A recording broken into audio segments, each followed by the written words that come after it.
Let me go, let me go, let me go. Hello and happy Tuesday. Good morning to everybody. I hope these last few weeks have treated you well. I know it's been a while since we've spoken, considering my vacation and the art show. So I appreciate everybody remaining patient, awaiting the next episode. But yes, we are back on the regular episode reel. Today, I want to talk to you about choosing your partners.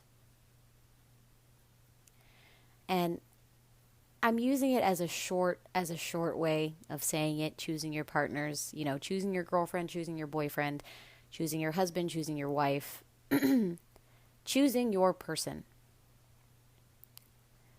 A lot of us will go through a lot of different seasons in our lives. And it's important to realize what that means, going through a season in your life.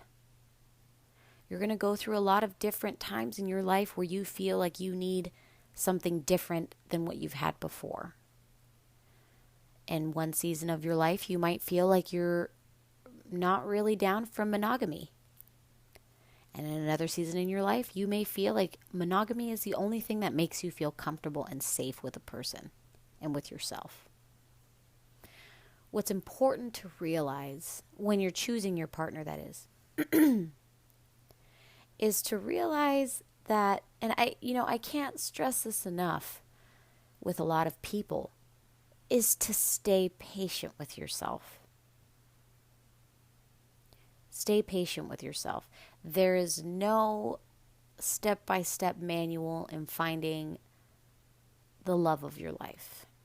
There just isn't. I mean, it would be easier if there was, if we operated on a society based on a rule book that would lead us to our perfect partner. So I can't tell you what it is or, how exactly you're going to find this person that is best suited for you. I just can't. But I will tell you that it starts with cleaning house within yourself. It really does. People don't like to hear that because it's not the fast track pass to what you want. And I will say that most things in this life are not going to be the fast track pass to what you want. There's just, it doesn't really exist. And the fast track pass looks different for all of us. So people that try to take the fast track will yield all sorts of different outcomes. You'll yield maybe favorable for the season in your life that you come to, or unfavorable based on the season in your life that you've come to. But you have to do the work. You have to do the work that brings you to where you want to be. Sometimes it's going to take a lot of inner work for us. For some of us, it's going to take a lot of inner work to get to the place where we feel like we're going to choose our ideal partner, our ideal boyfriend or girlfriend, or husband or wife. There's been a lot of talk about monogamy killing, relationships. I can't really say that I agree, and I can't really say that I wholeheartedly disagree. I feel like monogamy is great for team building. It's great for creating solid bonds with people. It creates stability. There's a lot of communication sometimes, right? We're talking about the ideal monogamous relationship where, everything is kumbaya and perfect, right? The best conditions for a monogamous relationship, those things are present. Great communication, great intimacy, all that stuff, right? But then you look on the flip side, right, where there's a lack thereof of monogamy, where two people are jumping around, or maybe there's multiple people under one roof. I can't say whether or not that would work. It might be ideal for some people. There's a lot of people out there that, the very thought of a monogamous relationship is an absolute personal hell. It's not something they want to do, right? And there's other people that look on the flip side where they're just like, what? If I had anything else other than a monogamous relationship, I would throw myself over a rail. So it's preference based. I can't really say that, monogamy is the devil. I really can't, because I feel like I've always really wanted a monogamous relationship with somebody. Monogamous meaning, obviously, being with one person. Me and that person. It's just me and that person, right? And me and that person creating a family unit, or, it's like a close fucking bond with the person. But sometimes that doesn't always work, and that doesn't always satisfy a person. And, you have to dig deeper into the root of that issue, because a lot of the times people that cannot operate in monogamous relationships have things that are underlying, things a little bit deeper within themselves that prevent them from having that close one-on-one communication. Sometimes it feels safer emotionally for a person to be with multiple people than it is to be with one person. And I understand that. Sometimes it feels a lot more safe emotionally to be with multiple people rather than settle down with one. Because, let me tell you, anybody that has close family out there, or is close with their family, or even a friend, it's so easy for them to see right through you sometimes. My mom gets to the point where she knows when there's something bugging me or something underlying. She's just like, oh yeah, there's a little vein that pops out underneath your eye when you're, and I'm just like, what? I didn't even fucking know that. How the fuck did you know that? But again, it's that level of observation that comes with monogamous relationships. You learn more about the person that you're with when it's just you and them. When you have a bunch of one-on-one time with a man or a woman, your partner, your person, you start to learn a lot about them, and therein lies, that deeper level of intimacy. And people don't realize now, nowadays, everybody wants to take the fast track, right? The depth of intimacy and what it means. What it means to be intimate with a person. Everything is kind of backwards now. Intimacy is now kind of, in most people's minds, it's shifted to, when you take another person's clothes off and you have sex with them. When you fuck them. And that is, my friends, that is not what intimacy is. Now, I can't say that there's not a form of intimacy and being with a person in that way, because there is, but it's very surface level. And there's a lot of rushing. And I want you to think back. I want you to just take a moment to think back to when you had a fling with someone. And this is somebody that it didn't work out with. I don't want you equating this to a relationship that you're currently in where it started as, just a fling. I want you to think back to your unsuccessful flings where you were just sexually, intimate with the person. You guys were just having sex. There's a lot of lacking in the experience. It starts out really hot. It starts out like really sexy, But then once everyone finishes, right, then it's just kind of like, I'm hungry. I'm going to go get a pizza. Are you going to go now? Or, the rose-colored haze kind of dissipates. But there's a lot that can be said and built upon the intimacy of getting to know somebody. And a lot of people, that scares them shitless. For a moment, that scared me shitless. Not gonna lie, it still kind of does. When somebody, and I realize that within myself, when somebody really sits and observes me, there's a certain level of discomfort. Now, I don't feel that same discomfort with family or friends. They just know me and I've accepted it because I've already went through the growing pains of the fact that they can see right the fuck through me sometimes because they've spent years and years and years observing my weird fucking behavior. So they realize certain things that maybe I don't realize because I'm not observing myself. But when you're mixing potential sexual intimacy in there, it becomes a lot deeper. You're connecting with a person on a deeper level. And I say this a lot and people don't think about it.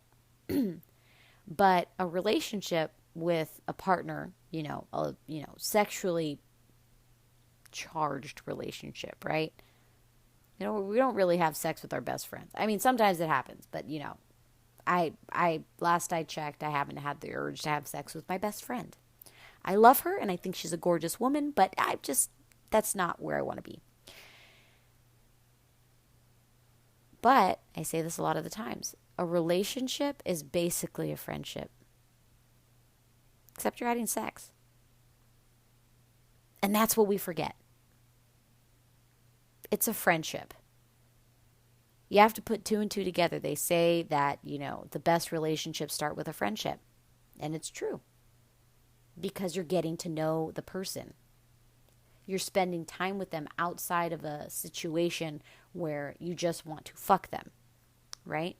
You're spending time with them outside of a situation where, there's a lot of emotions and hormones mixed in. When you're spending time emotionally with a person, you're getting to know them. You're getting stuck in traffic with them. You are sitting with them when they have the worst stomachache of their life. You're talking to them when they're sick as fuck. There's a lot of intimacy built into the troubles in our life that we experience with our friends. When we have panic attacks with our friends, right? Where we go through the worst breakups of our lives with our friends, right? Or, obviously you wouldn't talk about that with a partner that you're, interested in that way. But I'm using it as an example. The emotionally charged situations that we go through in day-to-day life, job changes, upgrades, downgrades, struggles, great patches. We go through those situations with our friends, and that strengthens the bond between our friends. The more we're present with our friends, the closer we tend to get with them. The more comfortable we feel disclosing our deepest thoughts. The more comfortable we get simply being with them. And that's where we build true intimacy with our friends and in our lives. And that's where we can apply it within relationships. Now, again, I do know that I have largely a male demographic. So I'm talking to mostly males when I say this. Starting with the friendship. And not in a, we're just friends type of way. I mean, actually getting to know them and sitting with them. Hanging out with them. And I don't mean in a sexually charged situation. So not so much, come over, Netflix and chill. I mean like going out and getting yourselves into somewhat questionable situations out in the real world. Going to events, having fun, watching each other laugh, problem solve. People watching. Those things build intimacy, right? And when you get to a certain point in our lives, and all of us do, where we're kind of at that rough patch sexually, where we're just like, sex in and of itself is not very satisfying anymore. It doesn't really itch the scratch that it had before. You want something deeper. And those shallow waters of just sex cease to become satisfying. And the reason is because there's only so much you can explore sexually with a partner. But when you add that deeper layer, those deeper levels of intimacy where, You problem solve. You spend a lot of time problem solving with your partner or potential partner, right? You get a lot closer to them. And therein the emotion builds. So some people, say that, there's that argument between, looks and what we find attractive, and, if you can be friends with anybody, you can be in a relationship with them, blah, blah, blah, blah, blah. I won't get into that because I feel a little bit skewed on that topic because we all find different things attractive. What I find attractive, I can tell you my sister does not find attractive. And what she finds attractive, I absolutely don't find attractive. I don't think me and any of the friends or people that I know have the same taste in men. They'll recognize when somebody is handsome, but they won't feel like, man, I want to spend the rest of my life with that person. We all have different tastes for different reasons. But remaining open to the fact that getting to know somebody on those deeper levels is going to be a little bit stressful and a little bit scary. Having somebody get to know you in turn in that way. And this is before sex is even on the table. I know with my other co-hosts, I mentioned, waiting for sex to get to know the person. And they're just like, no, no, no, no. And a lot of people say that, right? And this is coming from, I've had my fair share of great and horrible sex with people. And all of it was very shallow and surface level, where it was just shallow waters, you have sex, you come, and then you leave, right? And it gets fucking boring. And that craving to get to know somebody before sex is even on the table. Otherwise, it's just like, I'm not gonna really be interested. I have my moments, right? We all have our moments. But, getting to know somebody and giving them the opportunity to get to know you, if that's what you want with the person, can be very exciting. Can be very, very exciting. And a lot of you are just like, nah. No. I need to fuck him first to see if, And I'm not saying that if you have sex with the person first before you get to know them, it's doomed. But you have to think of the different ways our minds work in terms of risk and reward. Mystery and, the discovery. For some people, sex is the end goal. And the way I see it, if somebody just wants to have sex with you and they're really motivated, they'll wait as long as it takes to have sex with you. And this goes for men and women. There are women out there like that, where they'll wait as long as they can for the virtuous man to lower his guard, and then they'll have sex with him. And then once they get that, get that cookie. I guess sausage? Sausage would be the alternative if we're talking about a male. That's it. Then they're just like, okay, curiosity satisfied, I'm going to leave. And it doesn't always happen like that, but it happens. And you can't be hard on yourself about it. If you have sex with a person and you find out that you're interested in them and you want to get to know them more, fuck it. Life is too short to be afraid of those things. You just let them know, yo, I really would like to know you, get to know you. I mean, I had sex with you, but I want to know you like on a deeper level and see if we can have like, a better thingamajig. And see what they say. If there's I'm not really looking for anything like that, then you have your answer and you can move on. There's a lot of people in the world. And everybody hates hearing that, but it's fucking true. There is so many people in the world. There are so many people out there that you can get to know. If one person doesn't want to get to know you, there's going to be another person that may want to get to know you. So on and so forth. It is not the end of the world. I mean, you can see it, as I see it, because I never used to see it that way. I saw it as, I slept with the person, and why wouldn't they want to get to know me? What's wrong with me?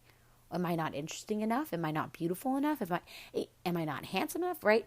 But you have to see it in this way. Beyonce got cheated on. J-Lo got cheated on. Fucking Shakira got cheated on. It has nothing to do with your looks.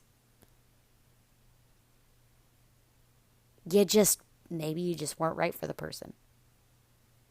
There wasn't a deeper intimacy that was built with the person. Where you look at that person and they're fucking chewing food and you're just like, man, they're so fucking cute the way they chew that food. And some days you might feel like, man, they're so fucking annoying the way they chew. So what I'm saying here is the synopsis of this episode, so to speak. Don't be hard on yourself. Give yourself a chance to get to know people on a deeper level, to build that intimacy. And this is for those that want a partner, right? Or partners. I mean, hey, you can make it work if that's what you want. Be open and honest about it, but yeah, anything's possible. Trust your gut and give people the chance to get to know you. It's a great exercise, and it's going to feel really scary to let people actually get to know you.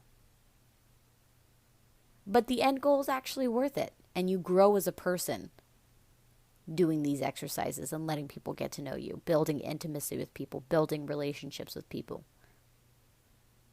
And I've had my moments where I've, destroyed relationships with lack of communication. And this is friendships and romantic relationships. If you're unsure, step back and analyze. Communicate with people. Communicate with yourself. Be honest with yourself about what it is you want with a person. And go from there. Different seasons in your life are going to breed different desires. And those desires aren't bad, is what you guys need to realize. They're not bad. So there's no point in beating yourself up over it, But with that, I will leave you guys to a productive and hopefully cool week for those of you that are living in the hot states. One of those hot states are California, because it is going to be on fire for the next few days. Stay cool. Get some fresh air. Don't forget to get some sun.